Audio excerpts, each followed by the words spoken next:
Honor is one brand that has always tried to pioneer when it comes to the camera setup on smartphones. The latest Honor 9i smartphone appears to be one such device from the brand. However, it remains to be seen whether or not the 4-camera setup is just a marketing gimmick or something that actually adds value to the end user experience. The Honor 9i is also known as the Mi-Monk 6, Nova 2i or the Mate 10 Lite in some regions, so the camera samples and review applies to those devices as well. In terms of hardware, the Honor 9i packs a 16 megapixel primary camera at the back, while users get a 13 megapixel camera at the front.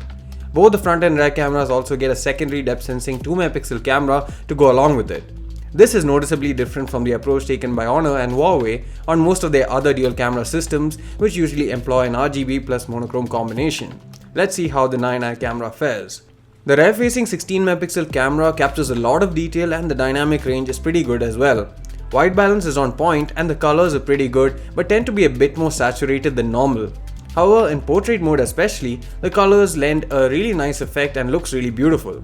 Focus is one of the best and fastest we've seen in this segment. It also has little to no shutter lag, and as a result most photos that you capture are always in focus and free of motion blur. The same applies to HDR photos as well. There isn't much delay when it comes to a shutter, and even HDR photos don't exhibit ghosting or other artifacts. However, on the flip side, the HDR mode doesn't really provide a major boost to the dynamic range, and whatever improvements there are minimal, and you should be able to take a photo without HDR and get around 90% as good as an image in normal mode. The camera supports both portrait mode as well as lens aperture effects. Lens aperture effects allow you to mimic the depth of field effects that you would get normally from f.95 all the way down to f16. The depth of field becomes really shallow at f.95, and in some instances it becomes too artificial. However, the good thing is that you can adjust the focus as well as the aperture effects after the photo has been taken. The portrait mode uses a blurring algorithm that detects the edges intelligently and then blurs it to create a beautiful bokeh. The effect isn't as intense as say using the f.95 aperture effect mode, but it's able to wrap around the subject or object in a much better way since it's able to select the portion of the image to apply the blur rather than just applying a halo sort of blur effect. So in most instances, you would be better off using the phone in portrait mode unless you want to refocus later. Portrait mode also doesn't reduce the sharpness on the object or subject in focus, unlike the aperture effects mode, which tends to do so on wider aperture values such as 0.95. The portrait mode can also be used to take selfies with the rear camera, but getting the focus on you can become difficult without seeing the screen. Luckily, the front-facing camera too supports portrait mode, and that can help take better self-portraits. The 9i has one of the best front-facing cameras in this segment. It has a fast shutter speed, great sharpness, and perhaps too much detail. So much so that I feel that I needed to get my ears trimmed.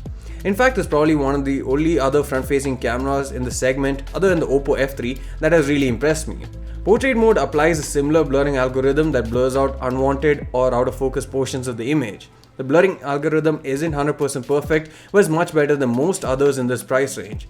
There are a few things that it misses out on, especially if the background is intricate or you have a messy hairdo. However, for the most part, it works well, and over time Honor can refine it further through software updates. The best thing about the portrait mode on the 9i is the ability to retain sharpness on the subject.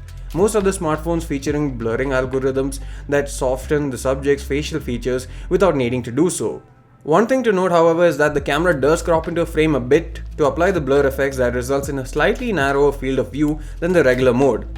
Video resolution maxes out at 1080p, there's no EIS or OIS, and as a result the videos can be shaky.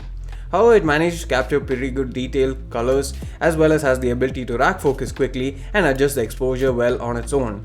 The front-facing camera too has 1080p video capture, however the lack of EIS here as well makes for a video that isn't too impressive. So this is the video with the front-facing camera of the Honor 9i. Just let me know how the overall focus is, how the stabilization is, as well as the audio itself, how it's picking up my audio. There's a bit of background noise going on, but if it's picking up my audio pretty well, then that's pretty good as well. So let me know. Thanks. The camera can capture slow motion videos as well, but isn't of much use considering the video resolution, which is just 640 by 480 pixels and can be considered ancient in 2017. The Honor 9i is a splendid smartphone if you want to take great photos under a budget of say 20k rupees.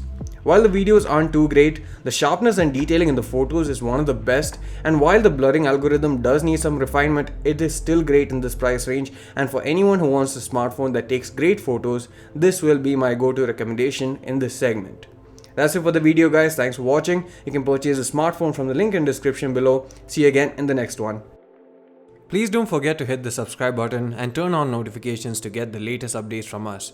Thanks for watching this video. See you again in the next one.